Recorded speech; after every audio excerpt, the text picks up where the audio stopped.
साल 1961 में इंसान धरती से बाहर निकलकर ब्रह्मांड में अपनी यात्रा की शुरुआत करता है। इस स्टार्टिंग के साथ ही इंसान ने ब्रह्मांड के रहस्य का पीछा करना भी शुरू कर दिया। लेकिन इतनी सब कोशिशों के बावजूद आज तक हम इंसान हमारे विजिबल यूनिवर्स का सिर्फ 4% हिस्सा ही डिस्कवर कर पाए हैं और हमें ये भी नहीं पता कि हमारे विजिबल यूनिवर्स के बाहर का हिस्सा आखिर कितना बड़ा है। हमारा यूनिवर्स हर रोज फैल रहा है, लेकिन शुरुआत में ये इतना विशाल नहीं था। यूनिवर्स महज एक छोटा सा डॉट जितना ही बड़ा था। तो चलिए हम आपको ले चलते हैं एक ऐसी जर्नी पर जहां आप जानेंगे हमारे यूनिवर्स की पूरी कहानी। समय था आज से 13.8 अरब साल पहले की, जब हमारा यूनिवर्स एक परमाणु से भी छोटी चीज थी और यही छोटी सी डॉट इनफाइनाइट यूनिवर्स से भरा हुआ था। तो अचानक इस डॉट में एक ब्लास्ट होता है और ये 1 सेकंड के 1 करोड़ हिस्से में ही अपनी पूरी एनर्जी को चारों ओर फैला देता है। इस धमाके को हम बिग बैंग के नाम से जानते हैं। बिग बैंग के कारण यूनिवर्स एक्सपैंड होने लगता है और फिर ये लाखों करोड़ों सालों तक लगातार एक्सपैंड होता जा रहा था। इस यूनिवर्स के विस्तार के साथ समय भी अस्तित्व में आ गया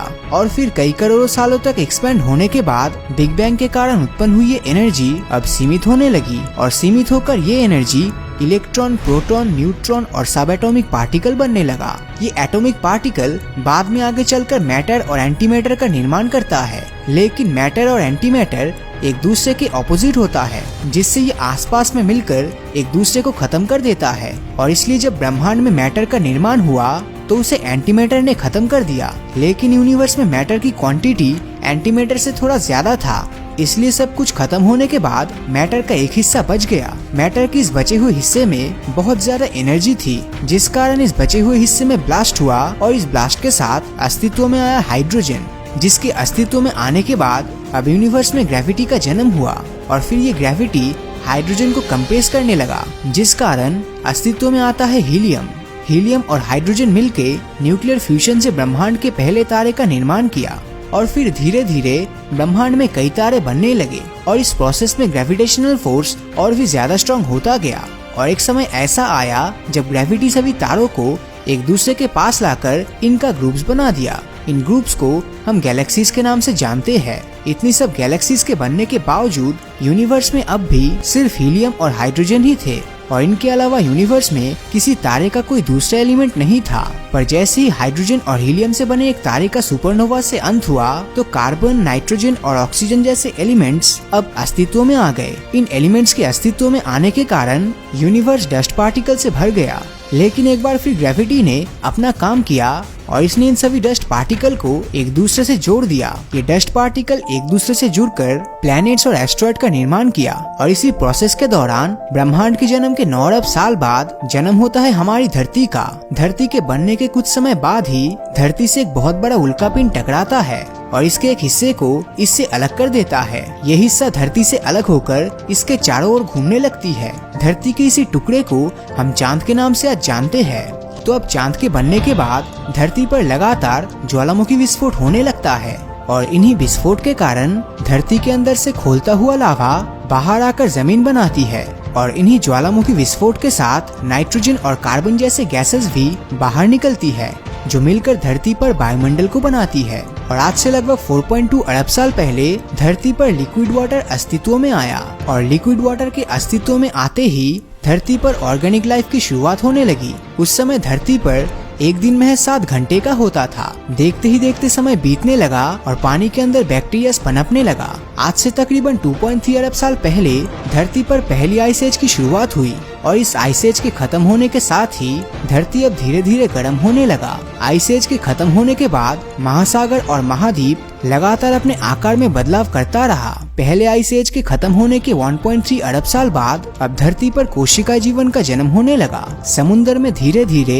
एक्वाटिक एनिमल्स का जन्म होने लगा और आज से 61 करोड़ साल पहले सबसे पहले समुद्री जीव का जन्म हुआ। इसके बाद धरती पर पेड़ पौधे भी उगने लगे और आज से करीब 400 मिलियन साल पहले धरती पर पहले जंगल का निर्माण हुआ। उस समय एक दिन 22 घंटे का होता था, जिसके बाद धीरे धीरे समुद्र पे रहने वाले जीव जमीन पर आने लगे और आज से 30 करोड़ साल पहले एम्फीबियंस का जन्म हुआ और इसके बाद आज से लगभग 23 करोड़ साल पहले एवोल्यूशन के कारण डायनासोर्स ने धरती पर अपना कदम रखा। डायनासोर्स ने धरती पर 16.5 करोड़ साल राज किया और आज से 6.5 करोड़ साल पहले एक बहुत ही बड़ी एस्टेरॉयड के धरती से टकराने के कारण इनका बड़े भयानक तरीके से धरती से नामोनिशान मिट गया। डायनासोर्स का वजूद खत्म होते ही आज से 21 करोड़ साल पहले धरती पर मैमल्स आए, जिसने समय के साथ खुद को विकसित करना शुरू कर दिया। जब डायनासोर्स का अंत हुआ तब मैमल्स का आकार चूहों जितना था, लेकिन धीरे धीरे ये इवेल्युएट होते गए और आज से 24 लाख साल पहले सबसे पहले इंसानी प्रजाति होमियो हैबिलिस अस्तित्व में आया। इसके बाद ही होमियो हैबिलिस एवोल्यूशन के चलते होमो सेपियंस में बदल गए। आज से 11,000 साल पहले तक हमारे पूर्वज खेती के बारे में जानते भी नहीं थे और वो जानवरों का मांस खाकर ही पेट भरते थे, लेकिन बाद में इंसानों ने खेती करना शुरू किया और वो नॉन वेजिटेरियन से वेजिटेरियन में बदलना शुरू कर दिया। इंसानी सभ्यता के विकास में सबसे पहला मोड़ तब आया जब आज से 4,000 साल पहले इंसानों ने गिजा का पिरामिड बनाया और इसके बाद इंसान लगातार तरक्की करता गया और फिर शुरुआत हुई ग्लोबलाइजेशन की। ब्रिटेन और फ्रांस जैसे यूरोपियन देशों ने एशिया और अमेरिका जैसे महाद्वीप तक अपना साम्राज्य विस्तार कर लिया और फिर 18वीं सेंचुरी में शुरुआत होती है इंडस्ट्रियलाइजेशन की। 1752 में बेंजामिन फ्रैंकलिन के बिजली के आविष्कार ने दुनिया को बदल कर रख दिया। 1903 में इंसान वो उपलब्धि हासिल किया जिसके बारे में वो कभी सोच भी नहीं सकता था। 17 दिसंबर 1903 को विल्बर और ऑलिविल राइट नाम के दो अमेरिकन भाइयों ने दुनिया के पहले एरोप्लेन में उड़ान भरी और फिर इसके बाद साइंस ने पीछे मुड़कर नहीं देखा और साल 1961 में सोवियत यूनियन के यूरी गैगरिन के अंतरिक्ष में पहुंचने के साथ इंसान अब धरती से बाहर निकल गया और फिर साल 1969 में इंसान ने चांद पर अपना पहला कदम रखा और अब इंसान एक मल्टी प्लैनेटरी स्पीसीज बनाने की तैयारी कर रहा है, जिसमें billionaire space scientist Elon Musk Mangal पर इंसानी बस्तियां बनाने की तैयारी कर रहा है। और हो सकता है कि उनके इस मिशन में सक्सेसफुल होने के बाद हम इंसान पूरी तरह से टाइप 1 सिविलाइजेशन बन जाए और हम पूरे सौरमंडल को अपने कंट्रोल में कर ले। कई वैज्ञानिकों के मुताबिक इंसान भविष्य में टाइप 3 सिविलाइजेशन बन जाएगा जो अपनी पूरी गैलेक्सी को कंट्रोल करेगा। और अगर ऐसा होता है तो इसका मतलब है कि जिस इंसान का अनंत ब्रह्मांड में एक छोटा सा अस्तित्व है वो भविष्य में इस ब्रह्मांड को अपनी मुट्ठी में कर लेगा। तो इस वीडियो में हम लाइक टारगेट रखते हैं 15,000 का। मुझे पता है आप ये लाइक टारगेट आसानी से पूरा कर दोगे। तो अगर ये वीडियो आपको अच्छा लगा हो तो इस वीडियो को लाइक और अपने दोस्तों के साथ शेयर करना मत भूलना। और जिन लोगों ने अभी तक हमारे फेसबुक पेज को फॉलो नहीं किया है वो वीडियो के ऊपर दी गए फॉलो बटन को क्लिक कर दीजिए, ताकि जब भी कोई नया वीडियो अपलोड होगा उसका नोटिफिकेशन आप तक सबसे पहले पहुँचेगा। तो मिलता हूँ आपसे अगले वीडियो में और हमेशा की तरह थैंक्स फॉर वॉचिंग।